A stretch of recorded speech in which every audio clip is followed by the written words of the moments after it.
So I heard later Bob Dylan say recently, people claim him as being the savior poet of the 60s. He says he doesn't know where that came from, but all he knows is that he knew he had a destiny. He was certain of a destiny without knowing what was going to happen. He knew that was going to happen, not how.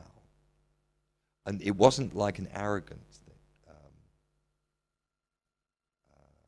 statement. It was more like something's going to happen. It's not like an egocentric thing. Oh, I'm going to achieve something. That wasn't it. It just had almost like an inbuilt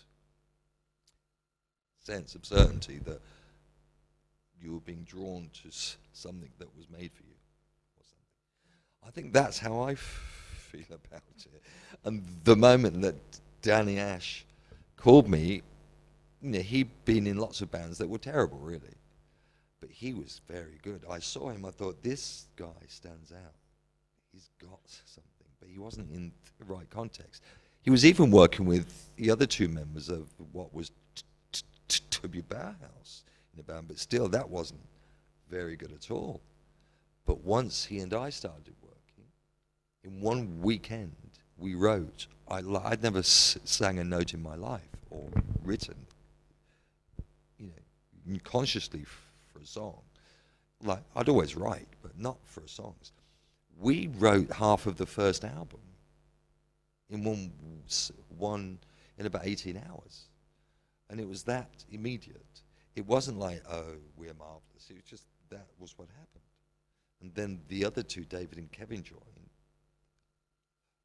Lucky for them, and lucky for us too, actually, because that band had a real. Once the four of us were completed, it was kind of like, this is right, let's go.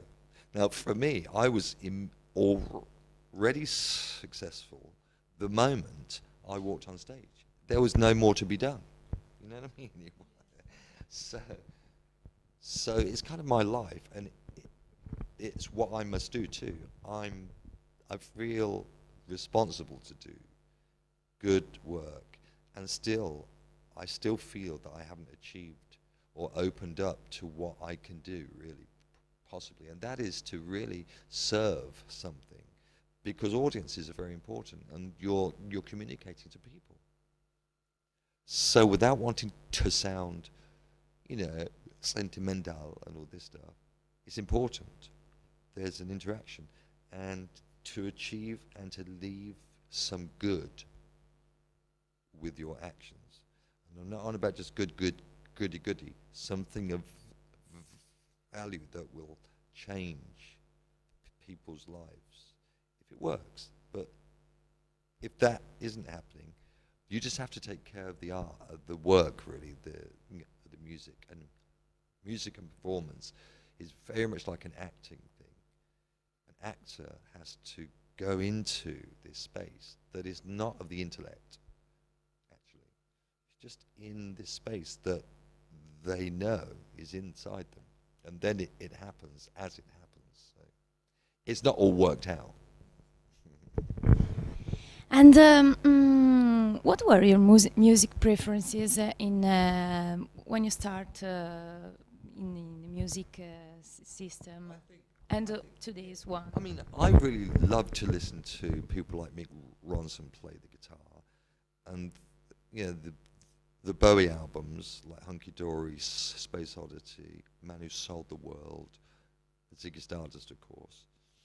But I also then really enjoyed classical music, but I also enjoy really cheesy Mantovani music. And I would enjoy hymns at school. I loved hymns, the harmonies and the ambience. I loved the feeling of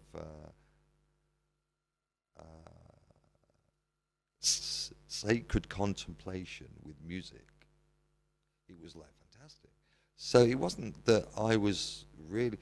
I always say that I'm not really like a musician's musician. I'm not into being, you know, this is cool, that's cool.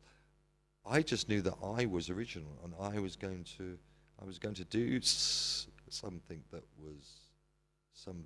I knew was there, that was somehow laid out in front of me. But I'm very influenced by film and by theatre and by my whole family. My father was Irish, he died, but he used to sing all the time, or whistle and sing. My mother would sing. We would sing at Christmas, carols in the house. I was, you know, the youngest of 7. There was the Rolling Stones, everything, Elvis, ska playing. There's all sorts of music going on. You know, the Beatles blaring out. So it's sort of in you anyway. You know, you've heard it anyway. So I'm not necessarily so convinced that that one or two artists that I may imagine really started me off that way. I think it was just like an attraction to performing, really, and to sing.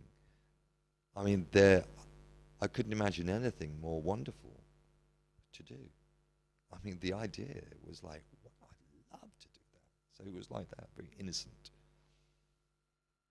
Plus, when I was, I have to admit this because I like to tell the story. When I was about 17, I was going on a long journey on a bus. I was alone, and I was in front seat, and there was a glass in front of me, and then the driver. And I, you know, as you're traveling, it was hours in, and I was just, you know, looking out of the window. But then I focused on, my eyes caught my reflection in this. And I carried on looking at myself as if I was another person, because I was just in that nice, it was like a pure narcissistic moment. Or it was like, that looks like, you know, look at that. Look at him. Not me. Look at that. I went, and then I went, God, that matches well with singing. And so that was a very first thing, you know, very innocent thing. It was a pure moment of like, it's almost so egocentric when you tell that story, almost, you know, narcissistic. But actually, I hold that it was just like witnessing something. It was like saying, look, you know, that's good, that will work, you know. It was kind of like recognition of something. But I think it's really funny. I was, when I first started a band, like I left my life and just lived in a cupboard and ate muesli for a year with, you know, lived with a band in a house, and I had no mobility. It was fine, I was happy. And I would walk around like I looked on stage. That was how I wanted to be, you know. And this was in Northampton. This was not a city. Yes. And I would get my clothes made by friends, or like I get my mother's old coat and cut it up, and something, I don't know, whatever. Like I go to Oxford shops. But anyway, I was walking with Kevin Haskins, the drummer, and this hairstylist came out of the hairstylist shop and said, "Excuse me, hello." I said, "Hello," you know, da da da. You know, we're cutting hair for free today, so would you be our models? You'll get a free haircut. I said, yes, I don't mind, because I'm on the stage. You can do whatever cut you want, because I'm on the stage. No, but I was like new to it. It was hilarious. So if you counterpoint that with the legend that's built up around me as being this, like, some kind of sort of dark lord of, you know, that's a joke, really. So thanks very much for your kindness, and we hope you will come soon. Come back with the new album, Perfect. hopefully. Grazie. Grazie a te.